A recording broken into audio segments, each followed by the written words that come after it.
Hello guys, કેમ છો બધા? જય શ્રી કૃષ્ણ, જય માતાજી, મહાદેવ હર. હું આવી ગઈ છું તમારી સાથે એક નવા વિડીયો સાથે. આજે અમારે ઘરે રાંદલમાં બેસાડ્યા છે, કારણ કે અમારા લગ્નના પણ 2 લોટા બાકી હતા અને અમારે આ પરમભાઈની જનોઈ દીધી તો એમના પણ હતા. તો બંનેના એકસાથે અમે અત્યારે રાંદલમાં રાખ્યા છે, એટલે કે બેયના બબ્બે છે. એવી રીતના અમારે બધી ગોળીયું છે, તો ગોળીઓને બસ હું જો ચાંદલા કરી અને ઘરે ઘરે બધાને આમંત્રણ આપીને આવી છું ને અત્યારે જો અહીંયા ઘરે આવી છું. તો ચાલો તમને પણ અમારા રાંદલમાંના દર્શન કરાવું. રાંદલમાં સવારે અમારે વહેલી 6 વાગે પૂજા હતી. અમે પૂજા સંપન્ન કરીને અખંડ દીવો અને દર્શન કરી. આ રિદ્ધિ સિદ્ધિમાં છે, ગણપતિ દાદાની પૂજા કરી, રાંદલમાંની પૂજા કરી. તમને લોકોને તો ખબર જ હશે કે રાંદલમાં છે તે સૂર્યદેવના પત્ની છે. અને રાંદલમાં આપણે ગમે એ સારો પ્રસંગ કરીએ, રાંદલમાં તો તેડાવવા જ પડે, ત્યારે જ આપણો પ્રસંગ એમ કહેવાય કે પરિપૂર્ણ થાય. તો જો અમારી ઘરે પણ રાંદલમાં તેડ્યા છે, તો દર્શન કરી લ્યો. તમારા બધાની ઘરે અમારા માતાજી રાંદલમાં રક્ષા કરે, તમારી ઘરે ધનના ભંડારો ભર્યા રાખે, રિદ્ધિ સિદ્ધિ આપે અને ખૂબ ખૂબ લાભ સુખ આપે. રાંદલમાં છે તો એમના નિવેદ હોય, તો અમારા જાગુ ભાભી છે એ જો નિવેદ માટે રોટલી બનાવે છે. અને અહીંયા જો ખીર તો બની જ ગઈ છે ઓલરેડી, સ્મેલ મસ્ત આવે છે. અમારા જાગુ ભાભીએ મસ્ત ખીર બનાવી છે અને આ છે એમના ભાભી, રોટલી બનાવવામાં હેલ્પ કરે છે. હું જો ગણ્યું કરીને આવી તો હજી આવી જ છું, તો પૂછું છું ભાભીને કે શું હવે તમને હેલ્પ કરાવું. કેમ છો ભાભી? બસ મજા હો. પરમની જનોઈનો થાકોડો ઉતરી ગયો. આ જો બધા અમારા ફઈબા છે ને આ અમારા મનીષભાઈ છે, પરમના પપ્પા. બધા ફઈબા જો બેઠા છે બારે અને નિવેદની તૈયારી હાલે. જમવાનું તો અમારે અત્યારે ગોળીઓ માટે ને માતાજી માટે જ અહીંયા છે. બાકી તો મનીષભાઈ અને પપ્પાએ બધી વ્યવસ્થા કરી દીધી છે, બહાર જ છે જમવાનું. તો બહારથી આવી જશે ને આ જો આમને તો તમે ઓળખો જ છો, અમારા ભાણિયાભાઈ. જો હવે માતાજીના માટે આપણે નિવેદ કરીએ છીએ. એમને ખીર અને આ પડવાળી રોટલી છે અને ગણપતિ બાપા માટે લાપસી બનાવી છે. પછી ગોળીઓ આવી ગઈ છે, તો આપણે માતાજીને પહેલાં જુવારી દઈએ, પછી ગોળીને જમવા દઈ દઈએ પગ ધોઈને. હાલો તમે બધા પણ પ્રસાદી લેવા માટે.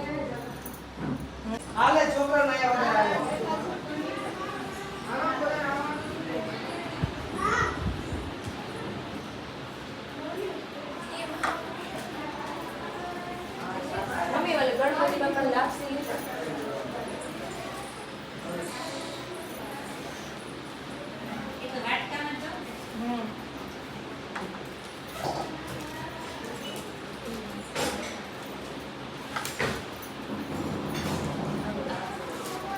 ગણપતિ બાપાની લાપસી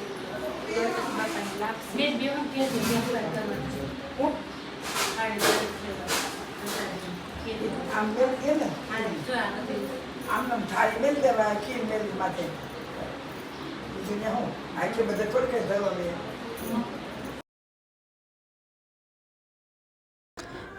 જો અત્યારે આપણે ગોળણી કરી એટલે એના પગ ધોવાના હોય ને પાણી હોય તે આપણે ચાખી, અને માતાજી જ કહેવાય અત્યારે. તો અમે એવી 28 ગોળણી કરી છે. એ બધાના પગ ધોઈ એટલે માતાજીને પગ ધોઈ એનું સ્વાગત કરી અને કહીએ છીએ કે પધારો અમારી પ્રસાદ લેવા માટે, કે તમે અમારા ઘરે આવો અને પ્રસાદ ગ્રહણ કરો. કારણ કે દીકરીઓ છે એ માતાજીનું જ રૂપ છે. જો હું ફર્સ્ટ ટાઈમ આ રીતે પગ ધોઉં છું અને ગોળણીઓ કરું છું નાની નાની બધી બાળાઓને.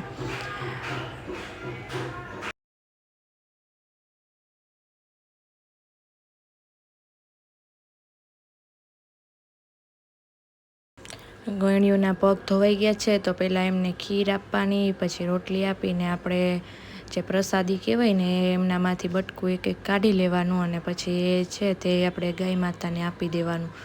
તો આ સ્કૂલે જવું છે તો લેટ થાય છે ગોળણીઓને, તો આપણી પાસે અત્યારે 4-5 ગોળણીઓ આવી છે. જેને કીધું હતું કે વાંધો નહીં, તમે છે ને વહેલા આવી જજો, સ્કૂલે જાઓ ને પહેલાં અહીંયા પ્રસાદી લઈને જ જાજો. ગોળણીઓ એ બધાએ જમી લીધું છે, તો આપણે કારણ કે એમને ના મોકલાય, માતાજી કહેવાય, એટલે દક્ષિણા રૂપે આપણી યથાશક્તિ પ્રમાણે આપણે એને દાન આપીએ છીએ. અને આ જે નિવેદની રોટલી હતી, રોટલીને આપણે ખીરને જે પીરસું હતું એ આપણે ગાય માતાને આપવું પડે, કારણ કે એ નિવેદ હોય એ ગાય માતાને જ અર્પણ કરવાના હોય. તો તમે જોઈ શકો છો મારી હાથે ગાય માતાને, એમ કહેવાય કે આપણા હાથે આપણે રોટલી આપીએ અને ગાય માતા હાથે એમાં આંગળીથી આમ ચાટીને ખાય ને એ આપણા માટે બહુ જ સારું કહેવાય. તો જો હું એ રીતે છે ને ગાય માતાને રોટલી આપણા નિવેદ છે ને એ ખવડાવી રહી છું. પછી જ અમે બધાએ પ્રસાદ લીધી હતી. પહેલાં ભગવાનને થયું રાંદલમાંને, પછી ગોયણી અને પછી કામધેનુ કે ગાય માતાએ. ટાટા કરો. જો ગાઈઝ આ બધી છોકરીઓ ગોયણીઓને રવિ મૂકવા જાય છે. ટાટા કરો. ટાટા. ટાટા કે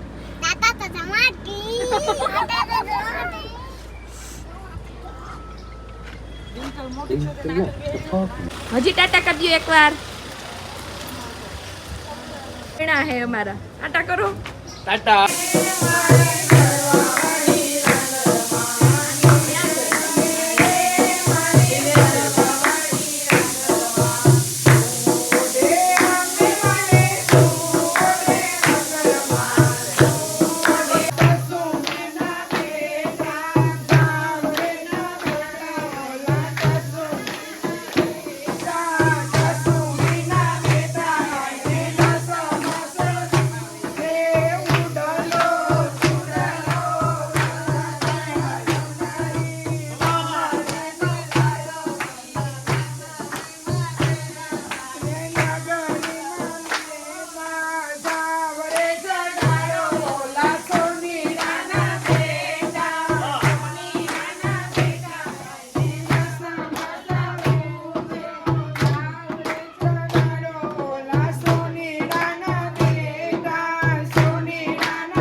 તો આ હતો આજનો અમારો બ્લોગ જે રાંદલમાં તેડા હતા તેનો.